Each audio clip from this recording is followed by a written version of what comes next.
Um,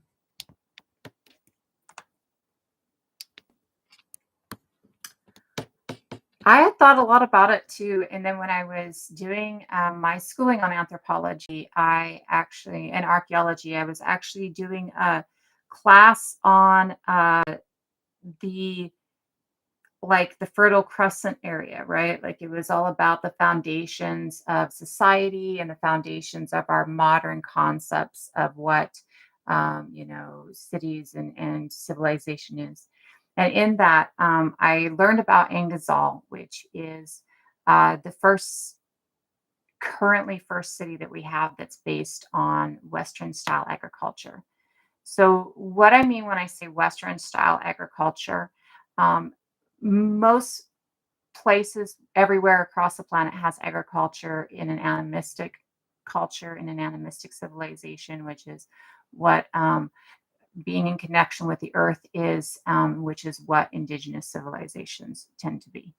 Um, Not everybody is the same, right? So, I'm sure there are outliers, but on a whole, animism tends to be the indigenous civilization. And in that, there is absolute agriculture across the planet. And that would be pretty much every civilization we have prior, because it's animism versus, right? Um, so that interconnected with the planet means that you have this understanding of the world around you and then the world as a whole, so that you're not ripping things apart, you're not destroying things to get to your point, right? You have an understanding of what your point is, and so you're not destroying things, you're not causing problems to get to the end result, right? So when we look at Western-based agriculture, what Western-based agriculture it does is plants a singular crop in an area where there's no other crops around anymore. Now, this works where it starts, which is along the Nile. And this is because the yearly flooding along the Nile not only removes most of the other plants from the area, but it also provides silt, right? That provides plenty of fertilization, plenty of nutrients to the soil, and it does a yearly replenish of the soil. And so along the Nile, it's indigenous to the Nile almost in the way that it's done, right? In the interaction with it, it's very, very much something that develops from understanding the biome that you're subsisting in, the world that you're subsisting in at that place, in that time. When you're taking that out of a space where there is yearly flooding that refertilizes, uh, you run into an issue. And the issue that you run into is that yearly flooding refertilizes the area. So it's not just providing the moisture that we know off the top of our heads that plants need. So if I walk back and forth from the river and bring the water to them, or plant near the river, they're going to get right. Um, it's also removing the nutrients from the biome that the biome itself provides to any plant life. And if you think about this, you understand this, you know this already. When I take anything that is a thriving interaction of nature and I rip all the thriving interaction of nature out of it and I replace it with only one thing, the thriving interaction of nature, the tree dying, the plant dying, the bug dying, the little animal dying, those things replenish the soil. They provide nutrients to the ground. They replenish the space that I'm in with nutrients. But when I get to something that is different, as in I've ripped all of that out and there's no replenish, what is it that the plant or whatever I'm putting in that area has to eat? Has what do they have to eat? What do they have to replenish their nutrients, to make sure that they are getting enough? Plants have photosynthesis. That doesn't mean that they get everything they need from the sun and water. What it means is that they get a great deal of stuff from synthesizing the sun, but there are still nutrients that they get from the roots, from being planted in the ground, as above, so below, right? From being planted in the ground, from going into the soil and meeting up with the worm or the bug that's there, all of these different things, from the different roots that are around, from the different cycles of life that surround, are providing nutrients to that singular plant. When you rip all of that up and do not replace it, it dies, right? Now, when you do that over and over and over again for hundreds of years, you take a space that is green and fertile and you turn it into a desert wasteland. And Ghazal is our first city that is based on Western based agriculture. It's our currently our first city that we know of, right? That could change. The Gobekli Tepe or the other tepes could be city foundations. That could change, but it is currently the first city that we know of, and it is a city based on agriculture in the Western style, which is rip everything out and plant a singular monocrop there in return. And as you rip everything out and plant a single monocrop there in return, you have no nutrients, you have no fertilization, you have no replacement and replenishment of the things that the plants need to grow. You have water and you have sun, but that's not enough. It doesn't understand the full of the plant. It doesn't understand what all the plant needs. When you do this over and over, you rip up the topsoil. You remove any roots that are interacting with the topsoil or interacting with the earth several layers down that are kind of holding it together and making it somewhere that's stable, an environment that's stable, providing an environment for many different beings, such as plant life and animal life, but also providing an environment for us, right? It provides the plant life and the animal life that sustains us, right? As well as frequently our homes and everything else. So when you're ripping all of those roots out, not only are you removing so many of the nutrients or all of the nutrients when you're taking away the different plants and taking away the different animals, but you're removing the stability of the soil. You're removing that which holds it in place, that interlocks, right? All of this just really ignores the interaction of the biome as a whole. Yeah, they recently discovered that Brazil, the rainforests, like the rainforests of South America as a whole, are a planted garden. There was an article that came across my feed yesterday that's probably a year or two old that's talking about the fact that the hazelnut trees across Canada and North America were planted and planned, right? When we look at indigenous based agriculture, which is what we call permaculture now, right?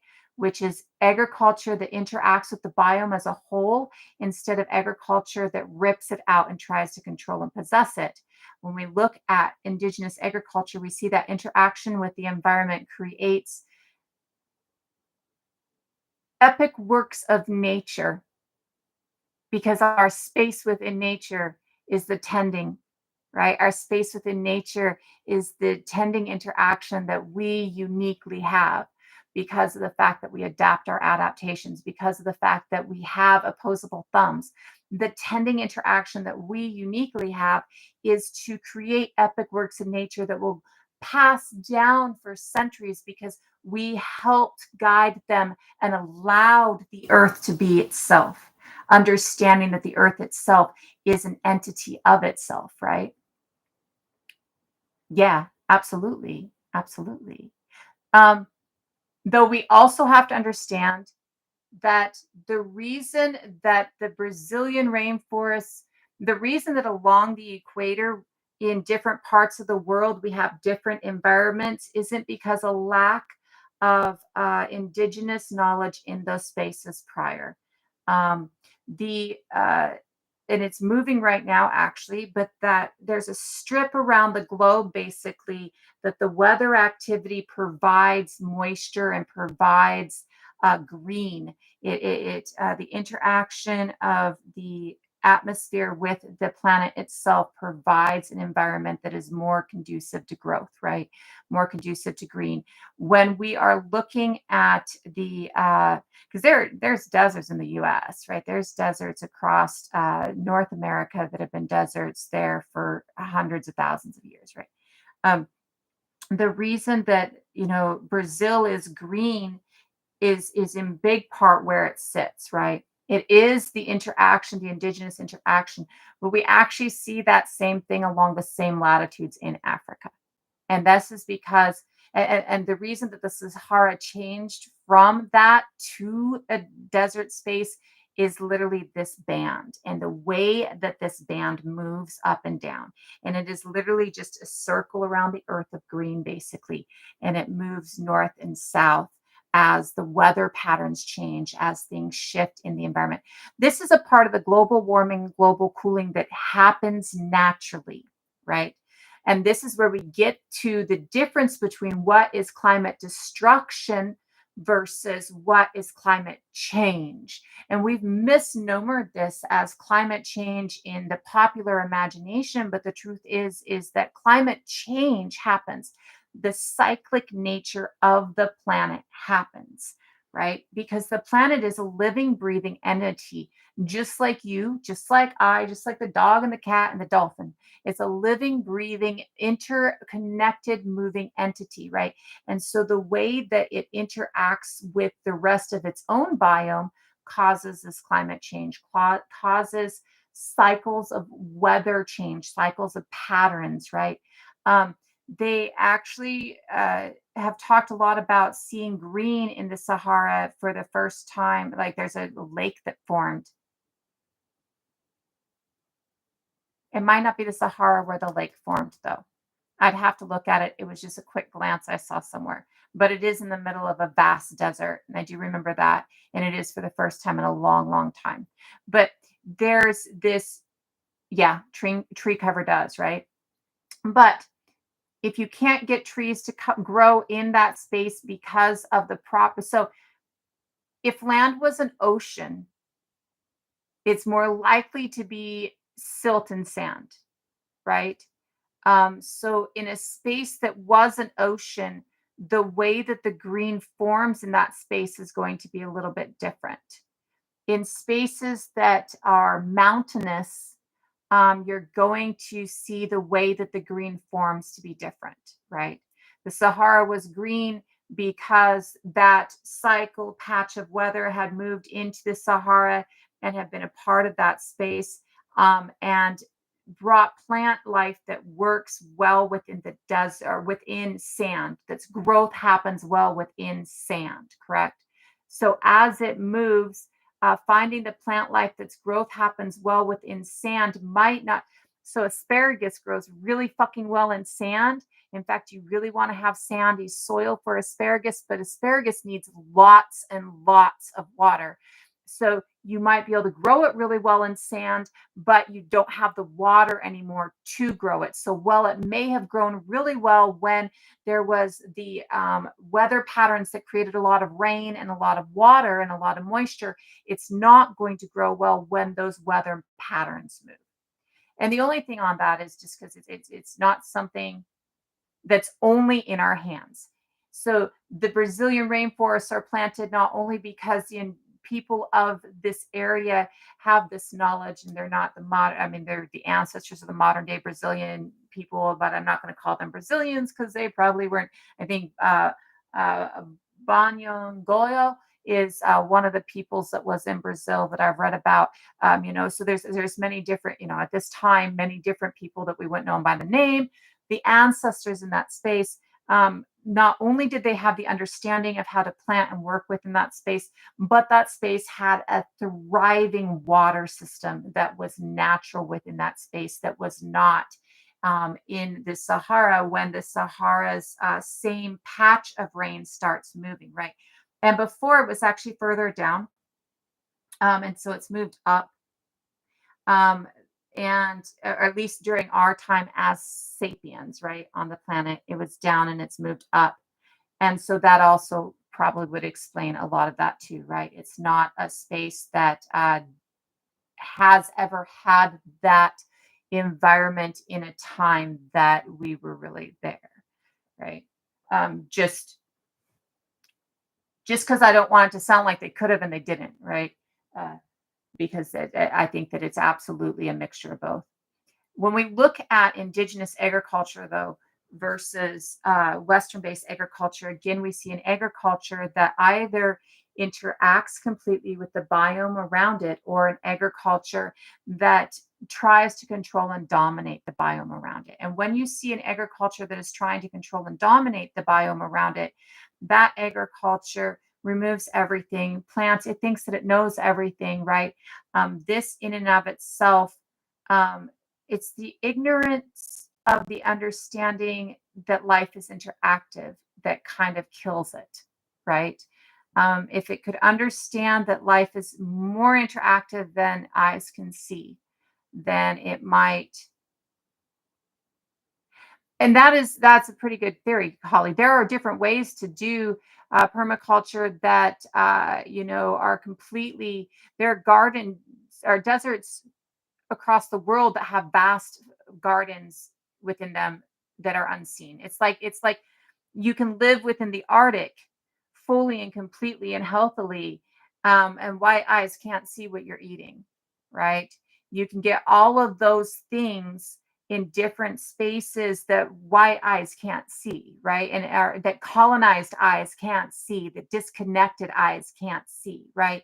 And because the disconnected eyes can't see, it looks like a barren wasteland. It doesn't matter if it's the Arctic or if it's the desert. It looks like a barren wasteland because disconnected eyes can't see the garden that it is, right? And if you can't see the garden that it is, you can't interact with the garden that it is, or you destroy the garden that it is. Um, and honestly, when we talk about the start of Western based agriculture, starting along the Nile, we are talking indigenous agriculture within Africa, right? Because indigenous agriculture, along the Nile is literally the oldest evidences of humanities, right? Like there are sapiens in other spaces, right? But when we talk about different evidences of pre-sapien finds, many of them are along the Nile, right? Many of them are in this space because of the fact that this space has always been a very fertile space. Absolutely. I'm trying to make sure that we work away from the term permaculture. And the reason is because permaculture is really just appropriated indigenous agriculture. So when we look at it as terminology of indigenous agriculture instead of terminology of permaculture, though both words work for it, right? When we look at that, we see deeper into what it is, right? We see that not only is it something that has been around for 100,000 years, it is also something that was being utilized successfully that entire time, right? And so when we change the terminology from permaculture, which is kind of it, it's a yuppie modern thing, right? Like you got your little hobby farm and you're permaculturing your hobby farm, you and Chad somewhere, right? You got a ballerina trad wife, right? Like, so when we look at it with permaculture, we look at it through this eye. Yeah. So when we talk about it as permaculture, we're talking about it like people still only see it as, a new invention, a new understanding, a white thing, and stuff like that. And they don't fully understand the connectedness of it, right? So when we rephrase it as indigenous agriculture instead of permaculture, what we can see with that rephrasing is not only the connection and the connection that engenders within people with the land when you're working indigenous agriculture, right? In a way that you might not see with permaculture because it's been whitewashed, right? It's been disconnected enough still. And it also, I mean, helps with land back on every step of the way, because if we can understand that indigenous agriculture and indigenous tending, because that's what indigenous agriculture is tending, right? Indigenous tending actually helps the planet itself heal from the damage that we've done. And when we can stop the disconnect, reconnect our understanding, that it is something that's been around for hundreds of thousands of years, or at least 100,000 years, and something that in its time over those hundred of thousand of years has been extremely successful in every space that it's been within.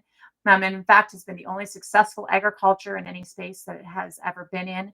Um, when we can connect that understanding and stop thinking of it as a new thing with the understanding that it is people who are still alive today in every corner of the planet who hold the knowledge of how to do it, who hold the knowledge of how that connection interacts, and who can bring forth that knowledge. It really gives it kind of opens white eyes to the understanding, or disconnected eyes to the understanding, that we should be listening to Indigenous people when it comes to the tending of space, right? So it furthers the understanding of why land back is important on so many levels. And that's why, and it's not me, like that's not something I came up with on Sarah's time, right? That is something that was taught to me, right? And actually in an Indigenous agriculture class that I took, it was like my peaceful elective that I took when I was very much needing it in college itself. And we're really honored to have a really beautiful Indigenous studies group at Portland State that is actually led by Indigenous people, right? So it has really, it has understanding, right? And so within that, there was the understanding and the conversation that when we change the verbiage of that, when we use the verbiage as permaculture, we ignore where it comes from. We ignore the 100,000 years of successful usage. We ignore that there are people still here who can teach us how to do it. And we also take away from the foundation of why. I mean, there are many reasons land back is important. For me, one of the foundational reasons, though, is the disconnect that we have as a society today from the understanding of what the interaction with the planet itself brings us and gives us and does for us, as opposed to killing the planet ourselves with, this ego that we have, right? And so it's one of those foundational knowledges. And thank you for the opportunity to actually state that loudly and proudly, because that's an understanding I think more people need. And while I state it sometimes in other ways, I don't think it's something that I state frequently in as heavy a way as like not heavy but blunt a way, right? And full in and of itself. When we look at Western based agriculture, that removal of everything, that rip out of everything, that planting, and we look at how that destroyed Angazal within the first 300 years of its existence. Angazal is still there. It has come back. Uh, it has come back several times over the last several thousand years, but it takes a few hundred years for that area to recover from human usage, right? And recover from Western based agriculture. So, what Angazal did was being our first agricultural city, gathered up all the different small agricultural groups, Western based agricultural groups in the area, and brought them into one space. And we've talked frequently about the God King concept and this starting of how we get people to give over rulership, right? It also is the first time we really see this ownership of property. And by ownership of property, I mean the land itself. It's this convergence of, or not convergence, divergence of understanding of the land itself, the world itself having its own entity, being its own self, being its own biome. It moves away from that concept of understanding of being its own biome. And when we see that moving away of that concept, we start to see the concept of property ownership. If I can own the land instead of belong to the land, right? And in that concept of property ownership and of I can own the land instead of belong to the land, that's where we see that start of hierarchy too.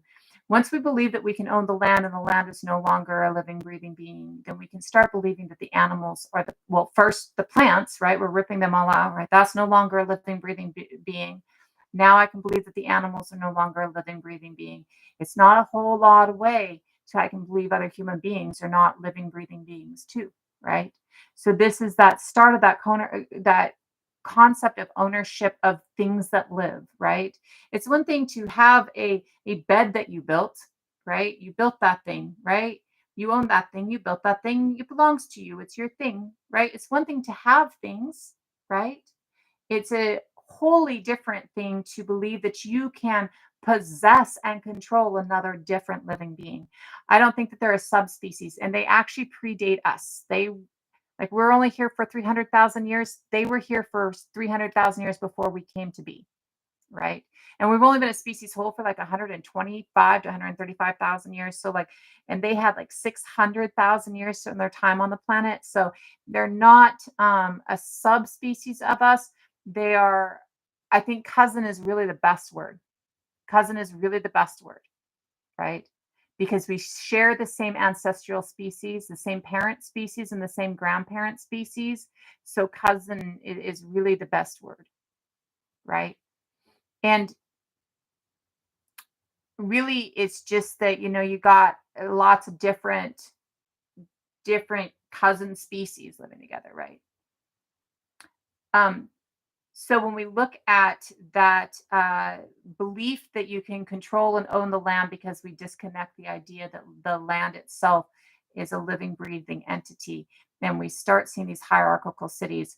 In that belief, they really destroy the land. They just rip everything out. So Angazal started in this fertile river valley on the or along the River Jordan, and I think it's the one that goes through Jordan. But my brain says that's too many Jordans in that sentence. So along the River Jordan, Angazal starts, and it exists for 300 years. And those 300 years, in that first time, it rips out all the life in the area. It sends its herds up to graze in the hills, and this fertile valley that was green and lush just disappears into a desert wasteland. And every single time we see this happen, every single city we see that's built on this Western based agriculture, this idea of basically devouring the land around you and then moving on, right? In this, every city that we see, this experiment fails every single time. The only place this experiment does not fail is along the Nile. The land bridge, as the first or only method of travel from the Eurasian continent to the Western Hemisphere, yes.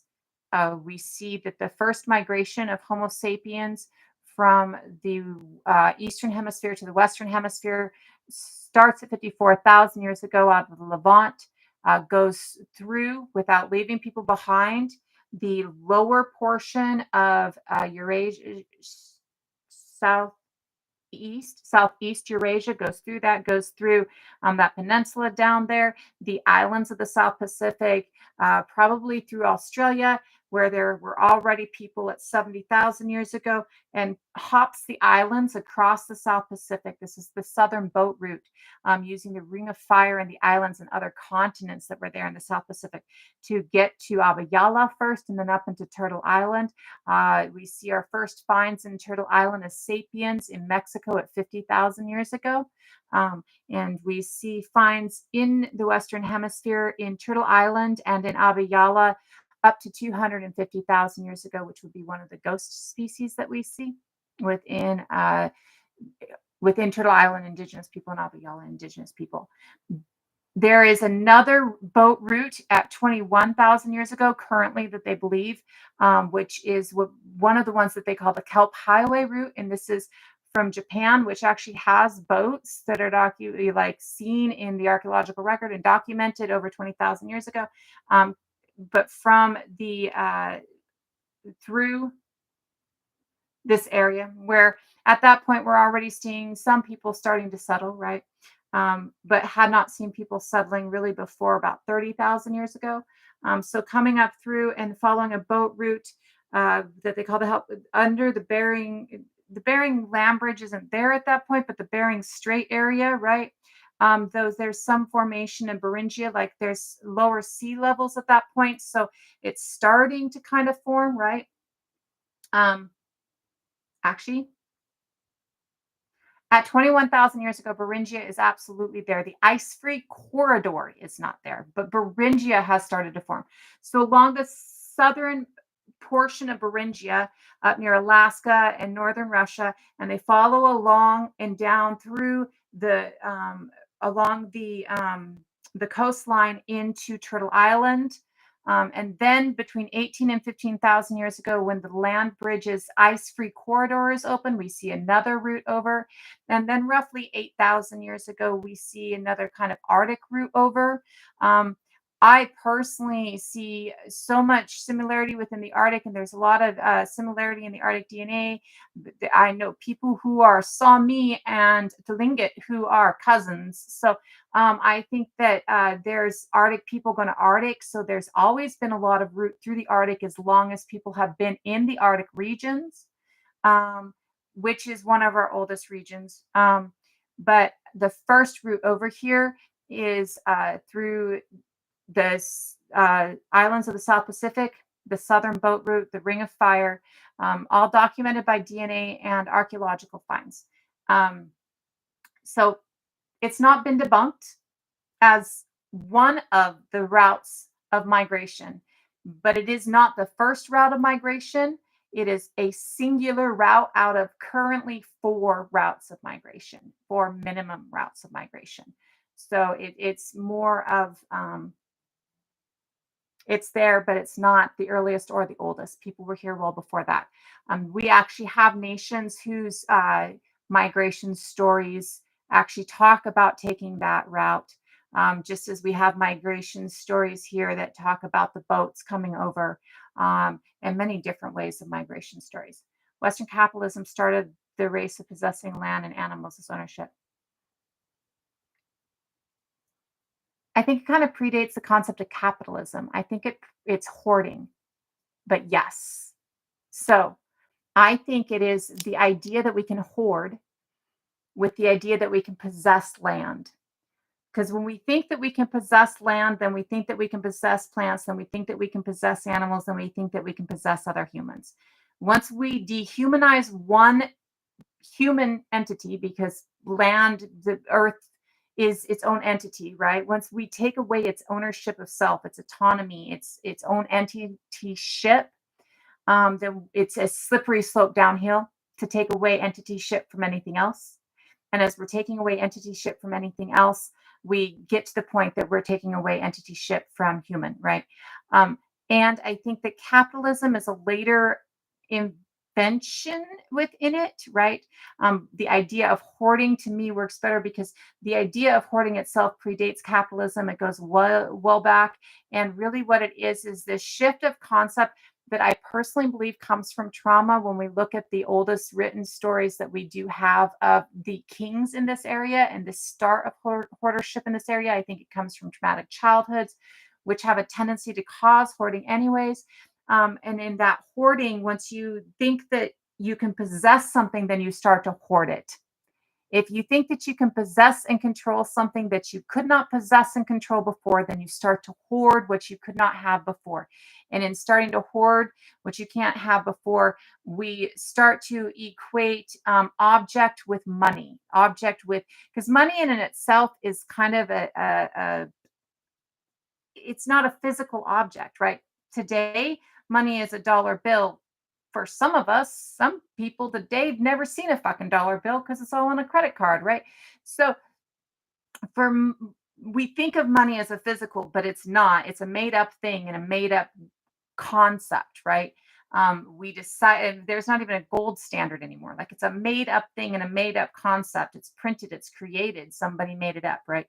The idea that we can equate possession with an idea of value, monetary value, um, really is the start of capitalism. And that really is a little bit later, but rooted in the idea that I can have all the grain, or I can own all the land, or I can have all the animals, or I get to own all the people, right? Like those ideas morph into the idea that I can equate the existence of slaves happens before the existence of money. The existence of slaves, as in I own this human being, and I can equate the labor I get out of them to acquire more things, happens before we have a concept of the monetary system to pay for the slave, right? The idea that we can place an a made up value on the product of labor, right? comes before that. And all of those things come with capitalism. So um,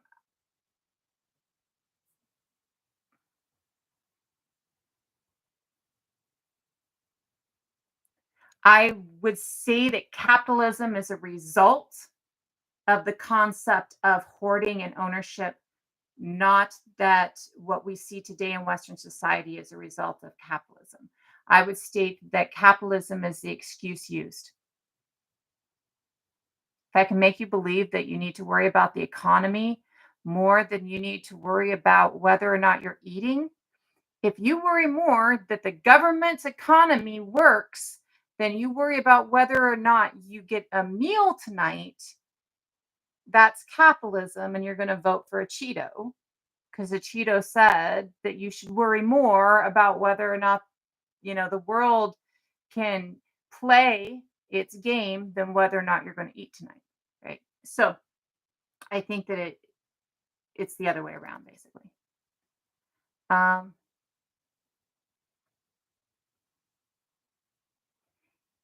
well, and it's actually, I mean, it's the start of slavery itself. Like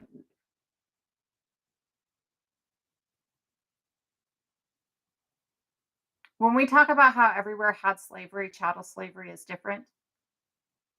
There are places that had chattel slavery.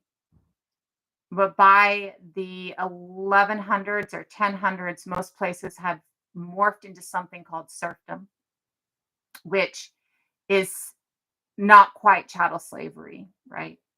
And by the 1500s, 1400s, we had moved into indenture, which is also not slavery, right? It is a form of slavery, but not chattel slavery, right? Or not the slavery that we understand from chattel slavery, right?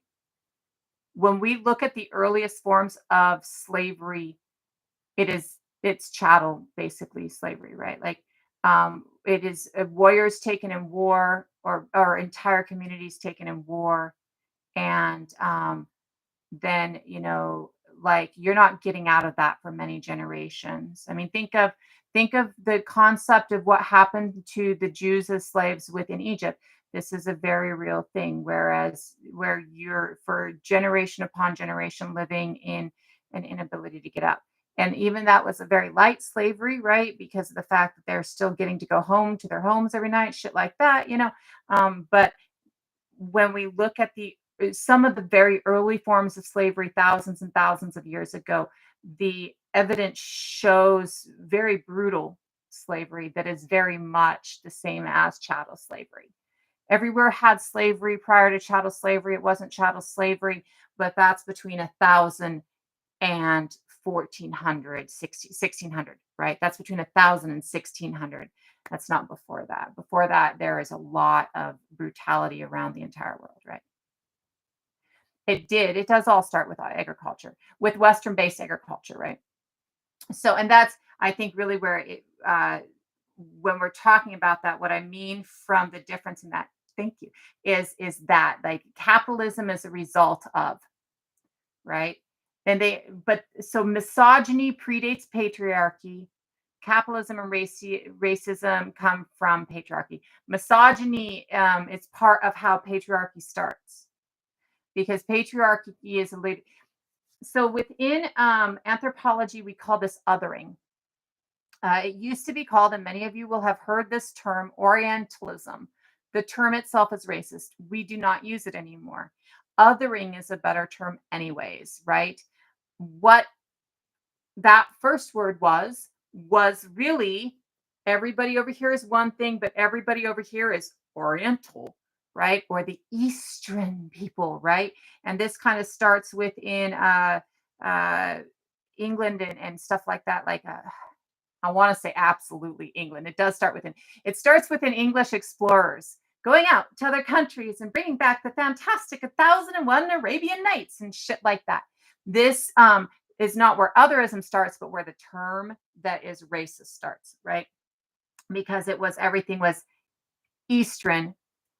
It was the new form of othering. So othering starts 10,000 years ago. We see the rise of othering when we see the rise of violence, right?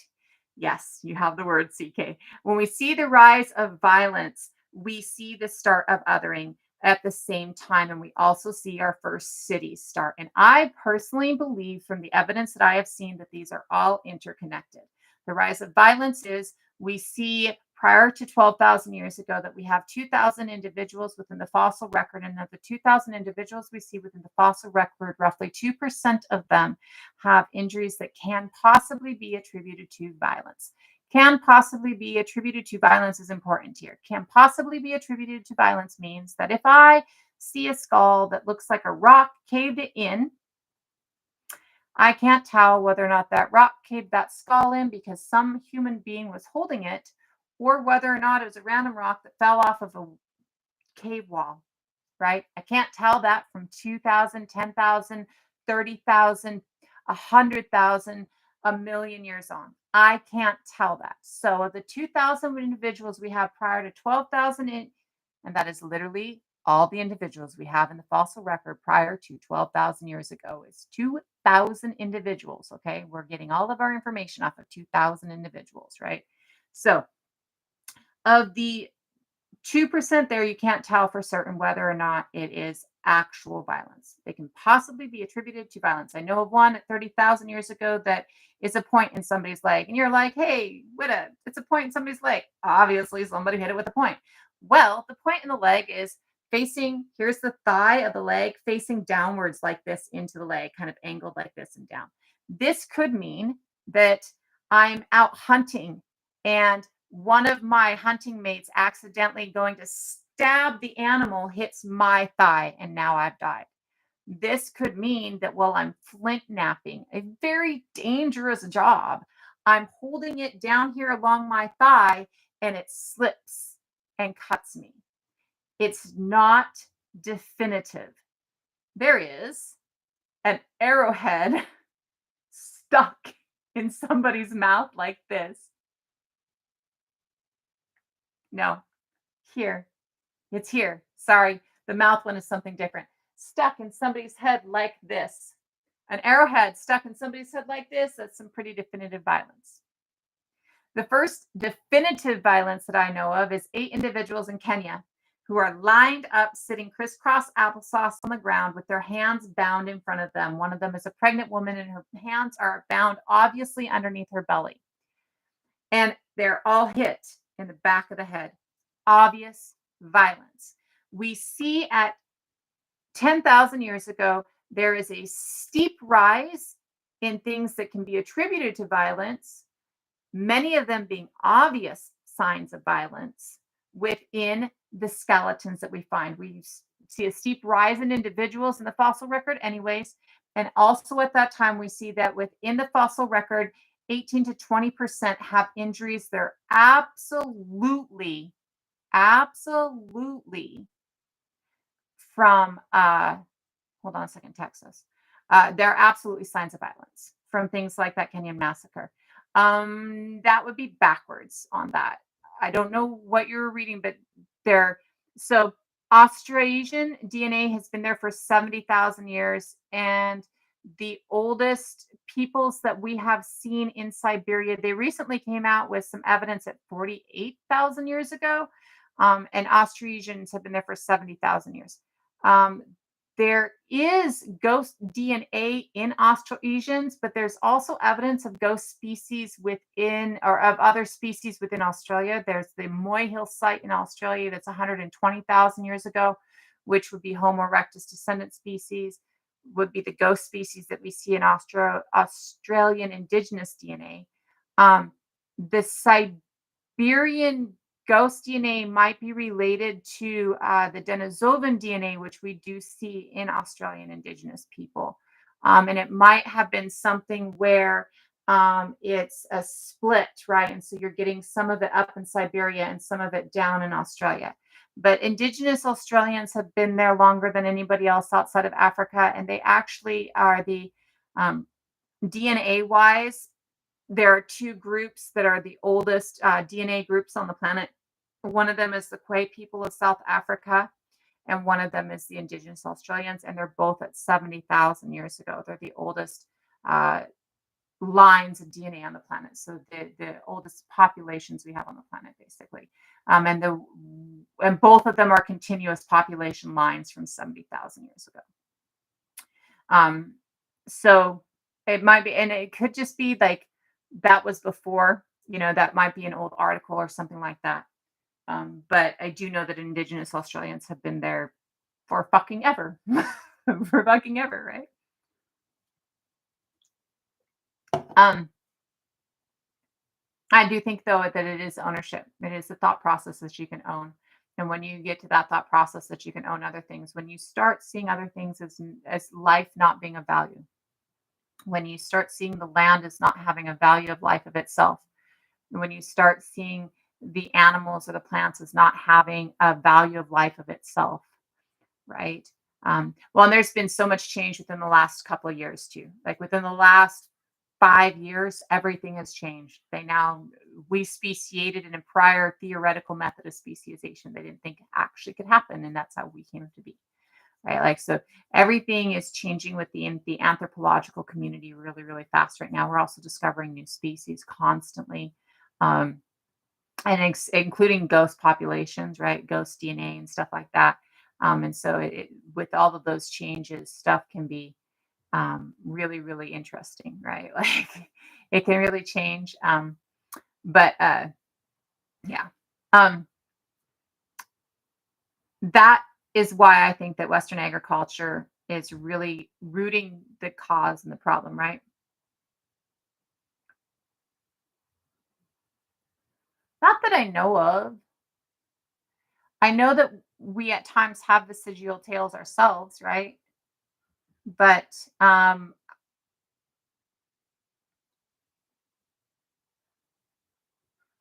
at least from our first upright walkers, I can't think of any that have had any. And you don't chimpanzees have tails? I don't know if chimpanzees have tails.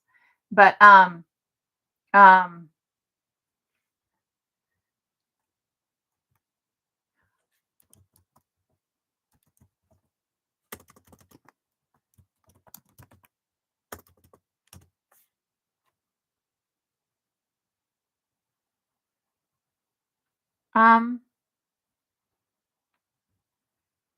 so yeah, no, I can't think of any. Like in any species, I because even humanoid is really just an upright walking species, right? And there's not I can't think of any upright walking species that has had any evidence of a tail within the fossil record. It doesn't mean that they didn't have ancestors that did that I can't think of, right? But I can't think of anything past 7 million years ago, right? Yeah, I didn't think they did, but other animals aren't really my specialty unless we're talking about a few specific kinds of animals because I have done farm animals half my life. So I don't know for positive, but all right, and I didn't know for positive on chimps, but I couldn't remember them having tails. So I don't think so. The vestigial tail that I've seen within humans, my understanding is it kind of goes back way further than that, right? Because I have a really good friend's child who was born with a vestigial tail, and my understanding with that 20 something years ago was that it was about like further back than that before we get to a point that we are a hominoid, are human and in form, right? Upright walking. So it might be, back into where we were mammals, like it might be because of the mammalian, right? And there are plenty of mammals that I can think of that have tails, right? In the evolutionary step there. We do look pretty similar. Denny is beautiful. Denny was a 13-year-old girl who died 90,000 years ago, who is really important with anthropology and archaeology because of the fact that she was half Neanderthal and half Denisovan. And I do have both Neanderthal and Denisovan DNA within me, right? And so, I mean, I think Denny is really gorgeous. I mean, I'm in my late 40s and she's 13. So, we don't look too much alike, right? She's a child and I am a grandmother. I have grandchildren her age, right? But I think Denny is a gorgeous, gorgeous, gorgeous find and a gorgeous individual. This image is based on, they have a way to extrapolate the DNA, and in the extrapolation of the DNA, they can now tell eye color and hair color and different things like the way that your skin. So, so the way that your skin was 30, 40,000 years ago, we almost developed like this layer of sunscreen kind of on our skin from the way that the way that we have like flakes of our skin anyways, and the oils in our skin, right? And so a lot of finds that are, older finds, we tend to image as looking older than what we might think that age is. And that's why Denny looks a little bit old for being a 13-year-old girl. Denny is really cool because of the fact that we found Denny from a little piece of thigh bone in Denisova Cave, right? And Denisova Cave um, is one of the spaces. So we found a whole new human species within Denisova Cave, right? That a good portion of us have within our DNA, right? We also found within that cave a bunch of Neanderthals. It's actually where we were able to first sequence Neanderthal DNA from. Um, and with that, what it is Denisovan Cave was lived in for like, oh, I think 100, no, 200,000 years ago to like 20,000 years ago. And in this time, um, the floor as you go down is just littered with bones on different levels, right? In different spaces. They've gotten like 2,000 fragments of bones out of Denisova Cave.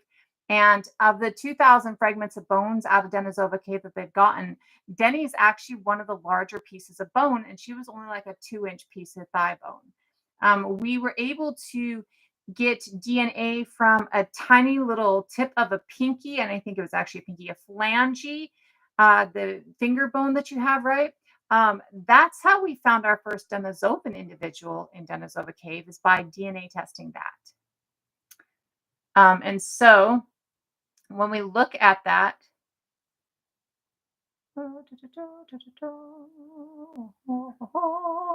when we look at that little piece of a finger bone, that phalange that was able to identify an entirely new human being, it's pretty fascinating. This uses something called polymerase chain reaction, which is able to take chains of DNA and multiply them millions of times so that we can actually test them. And in the ability to multiply them millions of times so that we can actually test them, we're able to get different tests. Now, the Max Planck Institutes that are across the uh, Europe, basically across Eurasia, the Max Planck Institutes also have a new way of testing DNA that's coming out of it that can extrapolate from the DNA all the different like the way that Denny's nose is. So basically, what it did with Denny was it took from her Neanderthal mother what she probably got, and from her Denisovan father what she probably got, and it mixed them together to create the concept of Denny. So I actually really love this drawing. It's or not drawing, but this image rendering. It's a really beautiful image rendering to me, right? She's got just like, always thought, like, I've liked my full lips my entire life. Like that's always been one of those things that I know where I got it from, and I love my grandma, right? And so I love her full lips. It's always been something that's been really beautiful to me. And I love her nose. I think she's got this gorgeous little button of a nose, right? Um, I totally think that I look like Denny. I'm totally down for that. Thank you so much. I appreciate that. Um, hey, Sapphire. When we're looking at the different things that we're able to extrapolate from DNA, it's really actually kind of cool. From Denny, they assume that she's on the lighter scale because of the fact that her DNA, the alleles for her skin and her DNA are giving her a lighter scale of skin color. So it's more like the only alleles that we found in her skin, or like in her DNA for skin, are on this lighter shade scale, right? Because skin is about the alleles within your skin, and it says whether or not they're darker or lighter alleles that talk about how much melanin per square, or not talk about, but signify how much melanin per square inch and the type of melanin that you get in your skin, right? Um, and so thank you so much. When we're looking at that, we see that the alleles for the skin within Denny were the lighter scale of alleles. Absolutely. The first alleles for light skin come into the DNA, they believe, at 900,000 years ago within Homo heidelbergensis first. And again, and I try and always make sure that everybody understands when we're talking about this, think of shades with a this extreme and that extreme and a middle ground. And when we talk about lighter versus darker, we're talking about a middle ground, and on either side, and not even necessarily of that middle ground, right? Like, so if you're in the lighter tone, or if you're people like the Neanderthals are thought to have been in the lighter tones of skin, that doesn't mean that you didn't have alleles for dark skin and that dark skin doesn't present itself. In my DNA and in the way that my DNA maps out, I can see the alleles that come from Neanderthal are actually dark skin alleles from Neanderthal, right? So we see that there are actually alleles for dark skin within Neanderthal, even though we talk about Neanderthal as being of lighter shades. And this can mean that, specific groups are in an area that they don't need to have lighter skin, and so they stay in a darker shade. It could mean that in a specific group, you have all of the shades, because that's really kind of how it goes really everywhere. And when we see our first Homo sapiens, so we were just talking about the fact that the Kwai population within South Africa is one of the oldest populations on the earth. Them and the Australian indigenous people are the two at 70,000 years each oldest populations on the planet. The Kwai population in South Africa actually has all the genetics that you can possibly find within a Homo sapien. They have all of them. That means that within the Kwai population of South Africa, the alleles for light skin are present. The alleles for gray eyes, the alleles for blue eyes, the alleles for straight hair, all of these alleles, all of these different genetic variations are within the Kwai population of South Africa because they carry all the genetics for the entirety of the human race. Like Homo sapien genetics, you can find them all in the Kwai people, right? They're the oldest population. So, so when we see that the different populations on the planet are moving across the planet, we have this really cool ability as Homo sapiens and we get this ability from Homo erectus, who passes it down to us through Homo heidelbergensis and also passes it down to Neanderthal to Homo heidelbergensis, right? This really cool ability to chameleon our skin. It's the last thing we chameleon in a new environment. It's the last thing we need to change in a new environment, because dark skin is actually the genetic advantage. Dark skin works in every environment across the planet. You don't need to have light skin to get more vitamin D, because you get vitamin D everywhere, right?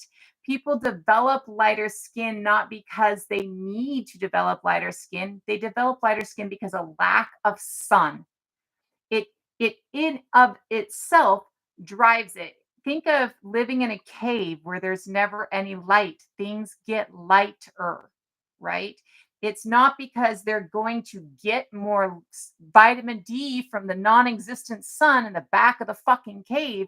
It's because the sun's not hitting their skin. It's because light's not hitting their skin, right? And so they stop being as like they lose the melanin over time. And what that is the genetic advantage within Homo sapiens is we can adapt our skin tone like a chameleon can. And it's very literally between generations. The newest understanding of how we develop the color of our skin states that within the womb, if your mother is in an environment that has a lot of sun beating down on her all the time, you yourself will be a couple shades darker than your mother. And in the womb, if your mother lives in a space that is extremely cloud heavy, you yourself will come out a couple of shades lighter. It is as much about the environment of the mother as it is the genetics, right? That is one thing that's pretty unique with skin tone. And the reason that skin tone develops last because it's unneeded, we see this happens because the first adaptations that we need to a low light environment is adapting our eye color to the hunting in dappled forest, to living in low light environments, and to being able to see the predators in low light environments. Lighter color eyes give you the ability to see better in a lower light environment. So, in that ability to see better in a lower light environment, we see that we lose the darker eye, the high melanin concentration in the eye before we lose the high melanin concentration in the skin, because it is way more necessary to be able to see the predators coming at you than it will ever be to get vitamin D from the sun, right? And again, the darker the skin, the more protection you have in every environment. So the genetic advantage is absolutely having darker skin.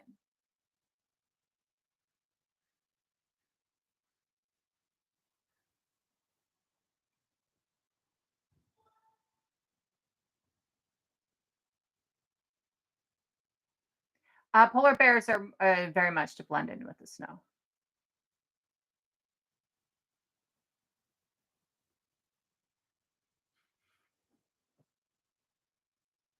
And that makes sense.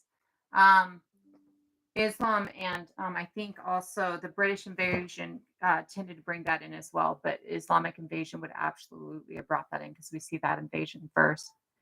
Um, so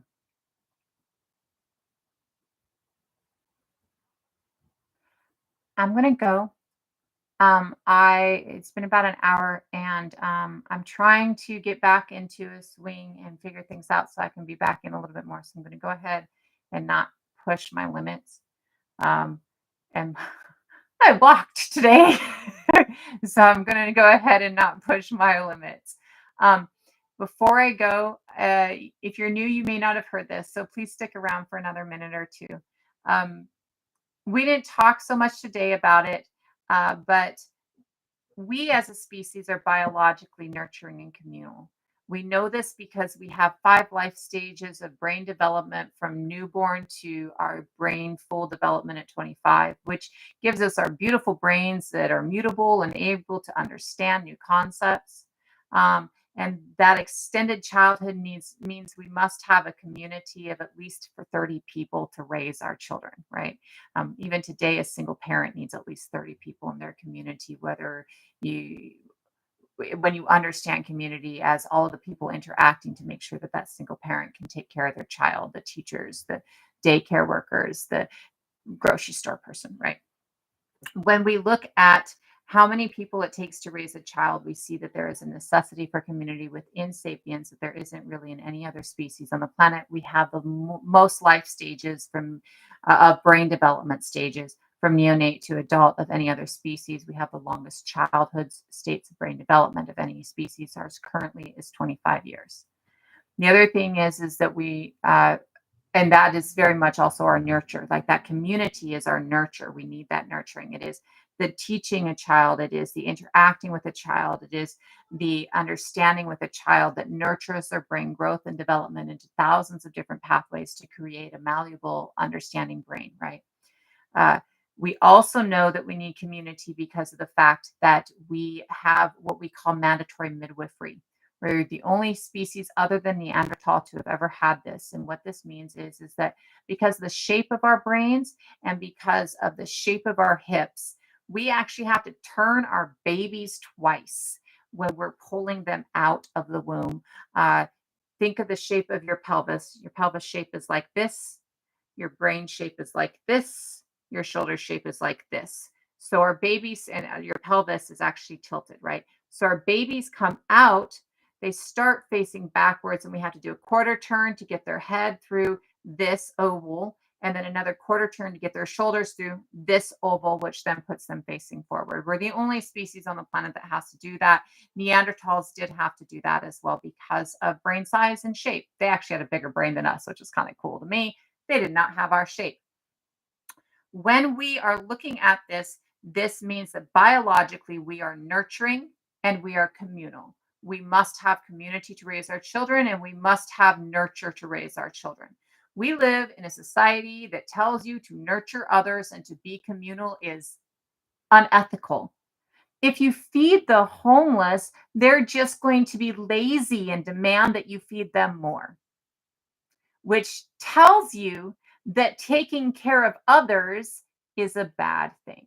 We live in a society that has gaslit us into believing that we should only be taking care of ourselves, that every single one of us should be doing everything we can to take from everybody else, that everybody out there is doing that, and that by giving or participating in communal interaction or even nurturing interaction, we are somehow weakening the people around us. We have been gaslit on a high fucking level and led to believe that by being nurturing and communal, we are somehow doing something biologically wrong. Thank you. I appreciate that. We're also led to believe that the more you can get and the more you can take and the more you suck in, the better, right? So, and that wasn't the point. Sorry, my brain froze. We're also led to believe that we have to be really strict and shitty to our children, right? That this very narcissistic parenting plan that we get from the Bible is going to be the way we raise our children well, right? This concept that they owe us something, all these different things. Within all of this, we've lost our nurture and we've lost our community, not only for ourselves, but with each other, with our children, with our families, and within a broader sense of any form of community. Your body knows that's wrong. Your brain knows that's wrong. Most of us are depressed and anxious, and we think that there's a problem, and we've internalized us as the problem. And I need you to know today that you are not the problem. You are having a healthy response to an unhealthy society. You are having a healthy response to an unhealthy society. Your society is the problem. You are responding to it in a healthy way. When you are able to understand that there's a problem, you can create change. You can be a part of changing shit, right? Now, not only are you having a healthy response to an unhealthy society, you've also been taught by society that you must be exploitable by somebody else to be of worth. I'm going to let that sit for a second.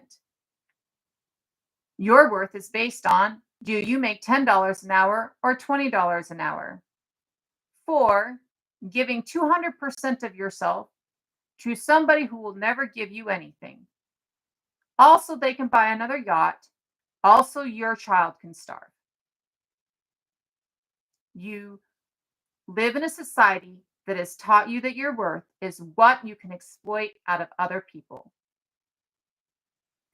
Every single human being is worthy of the right to life, and everything that is necessary for the right to life just by drawing breath.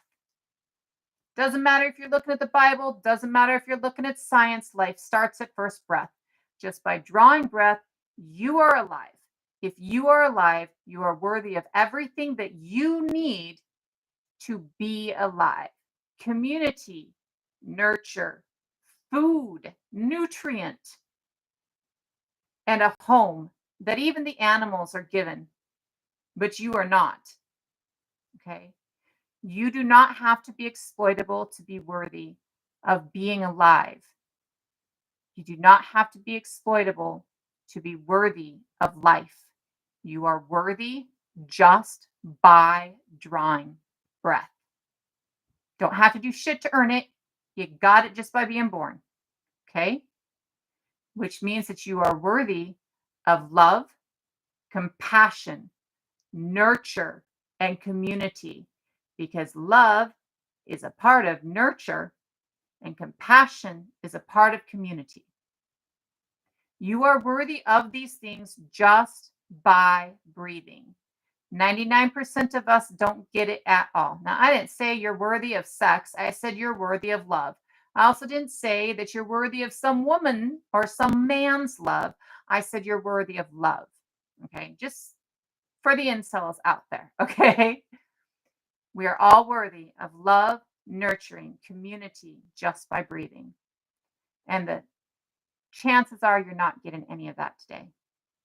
So I want to remind you that you are worthy just by drawing breath and to give yourself love and compassion because you deserve it.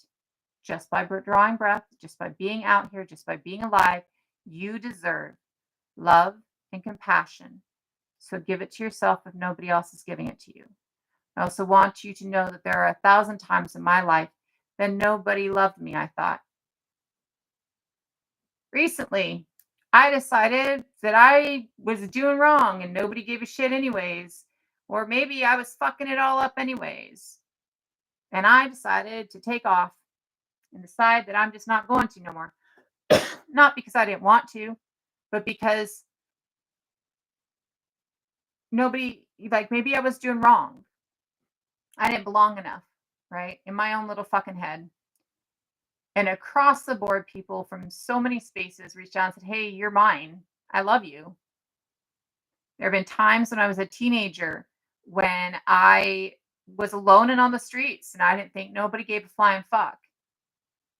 And I know today that there were people there who loved me, who missed me, who wished that I was home and safe or with them and safe, right? You probably have people who love you, even if you think nobody does. It is way more likely that you have people that love you, even if you think nobody does. Especially if you're worried that you're the problem, which means that you're probably trying to fix whatever problem you think you are, because that's what we try and do, right? If you're listening, then you're aware that there's a problem.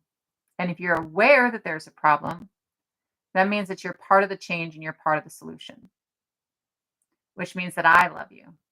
We may have never talked. You might have just stopped by this live and you're my new friend. But the thing is that you're family because you're working for change, because you know there's a problem, because you want it to be better. You are worthy of love and compassion just by breathing. Humans are innately loving, innately nurturing, innately communal, innately compassionate, and innately curious.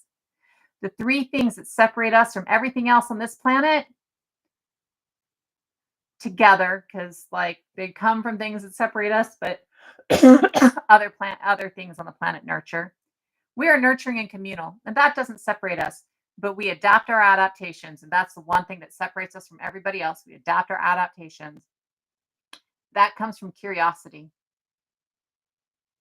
You're curious, and you're nurturing, and you're communal, innately, biologically. Probably think that you're evil biologically, innately, that we all are born evil and something has to repair us. Or we're all born broken and something has to repair us. And just like Western based agriculture and all the structures that grow up around it are broken, the society is broken. You are not. You're having a healthy response to an unhealthy society. I need you to take care of yourself today because you're necessary and you're needed because you're part of the change. You're how we get back. We're how land back happens. We're how the change happens. We are what will make this a better space. And that is because you are what will make this a better space so I can leave my fucking house without being afraid. Thank you for you today. And I love you today. And I need you to know that. I will love you tomorrow too. And I need you to know that. And I need you to give yourself grace and compassion today because you deserve it. Every bit of it. Every bit of it. Okay. Take care of yourself. I don't know when I'll be back, but I'll try. And I will see you guys soon. And have a great one. Much love, everybody.